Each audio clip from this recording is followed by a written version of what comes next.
I'm going to be a little diplomatic. Answer is yes and no. Okay, so to explain this, I'll take the question into three parts.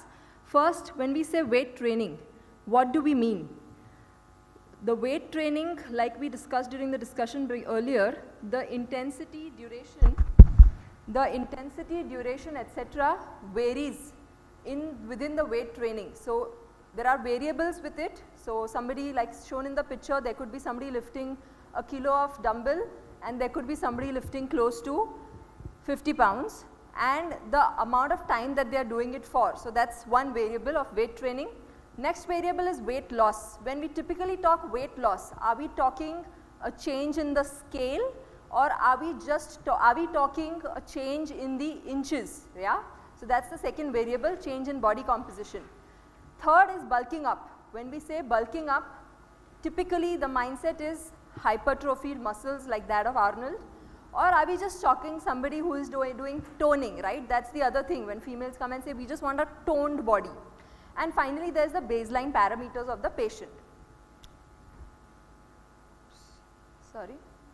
So because the main question here is the fear of bulking, I am going to first take that. When people talk of bulking, usually this is what is their concern. But trust me, as an exercise physician, I can vouch for this, that such bulking happens with programs which are designed to do this, and it's not easy. I have a good deal of patients, or not patients, I would say athletes or people who going to the gym who come and say that I've been exercising, but I'm not able to build the muscle. So it's not something which happens naturally by just weight training, right? And this is our Indian weightlifter. I think you'll agree that she does lift a lot of weight if she is an Indian international level weightlifter. But if you see the bulking up that she has compared to the other lady, okay? So there are a lot of variables that we do consider. So again, coming to the question, is it possible that weight training does not cause bulking? Is that a possibility? When somebody starts a weight training program, there is initially neuromuscular adaptation for the first few weeks, only predominantly neuromuscular adaptation. During this time, the muscle strength increases with pretty much no change in the muscle structure. However, when the person continues to do weight training and especially does high volume weight training, that's when the muscle cross section area actually increases and we are having what we call hypertrophy. So, to answer the question, is it possible that weight training does not cause bulking? Yes, initially it is possible that you can have weight training without bulking and you can probably still have weight loss. So coming to that, but as a rule, muscle hypertrophy with resistance training represents a fundamental biological adaptation. So weight training is definitely going to cause some hypertrophy, and that's a fundamental rule. Then what is the change? You know, what do we do about it? The point here is about the training duration.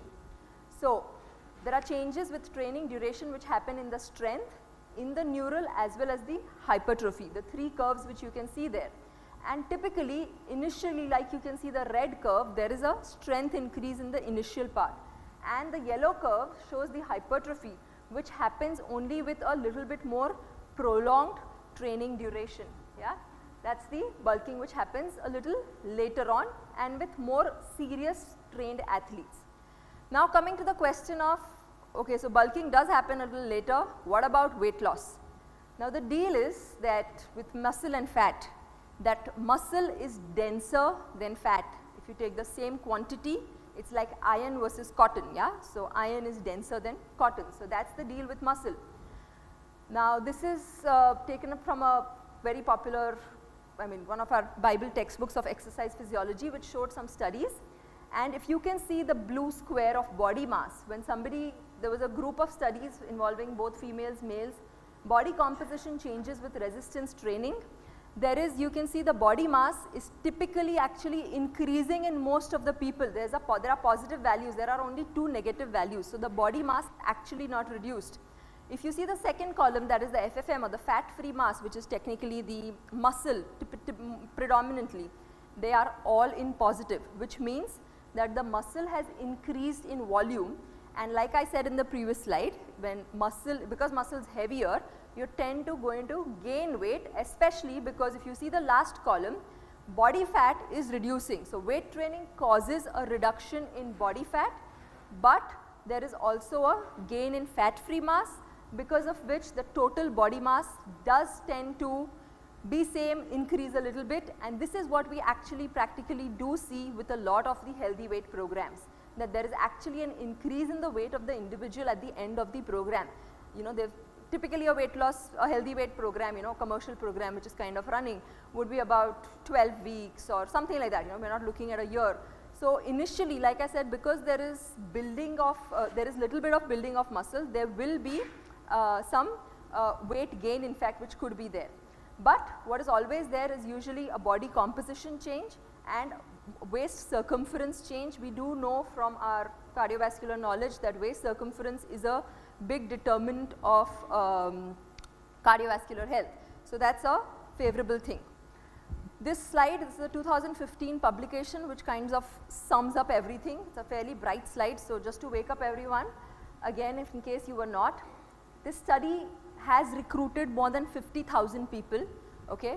This particular study has taken data from more than 10,000 men. It doesn't include women, it's only a men's study. What they found was that weight training had the strongest association with less waist circumference over 12 years. I would say this is a fairly good study because it's looking at 12 years data. What they simultaneously found that the increased body weight, there was increased body weight but decreased fat mass, and this they probably attribute to the increased metabolic rate and the increased overall energy expenditure in the long run, which means the fat loss is happening because of the increased energy expenditure in the long run. Another thing that they label their findings to is the EPOC, or the excess post-exercise oxygen consumption, which means an increased resting energy expenditure which lasts for up to 48 hours post the exercise, which up to 48 hours. So this is one of the other reasons for causing the weight loss, the fat loss that they saw. And finally, there could be some substrate utilization changes which gives preference to lipids over carbohydrates in the long run.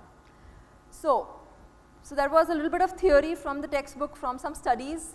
This is my real take, being a clinician and a researcher, but now more of a clinician, my real take on what would be the influence of weight loss, weight training. So weight training increases the muscle strength irrespective of size. So there's one thing which is clear, that it increases strength. Now when the strength is improved, what we see practically is there's improvement in the movement of joints. What that leads to, an improve in the ability to move and improve in the basically ability to do the cardio activity. Even if the person's running, walking, any of those activities, the ability increases. That causes less tiredness because of, and then finally there's also less tiredness because of simultaneous strengthening, and together all of this causes an increased capacity to do physical activity. And taking it back to something that we've been speaking since morning, this leads to ultimately increased energy expenditure, which will cause the fat loss, but it could be plus minus the weight loss. So when we're talking about a weight loss, we want to reduce the fat, okay, but we do not want to reduce this muscle, yeah. And because fat is lighter, muscle is heavier, we could have a little bit of, we may not always see a change in the scale, in the kgs, but we will have a advantage as far as the fat loss is concerned. So to sum up, what does weight training cause? It definitely causes muscle strength gains. It may cause muscle size gain depending on how severely and how long you are doing it. It does cause fat loss. It reduces the risk of acquiring dyslipidemia, impaired fasting glucose, prehypertension, the additional advantages of weight training, and it improves physical function, mobility.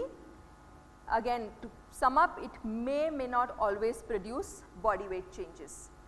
So to sum up, to answer the main question which we began with, does weight training cause weight loss without bulking up? My answer is this: weight training has the potential to produce fat loss, but it may increase the body weight in kilograms due to muscle gain. However, this body weight which is increasing is the healthy body weight which we are happy with, which is shown to have minimal or probably advantageous to cardiovascular health. So, that would be my answer, still maintaining a yes and no. Thank you.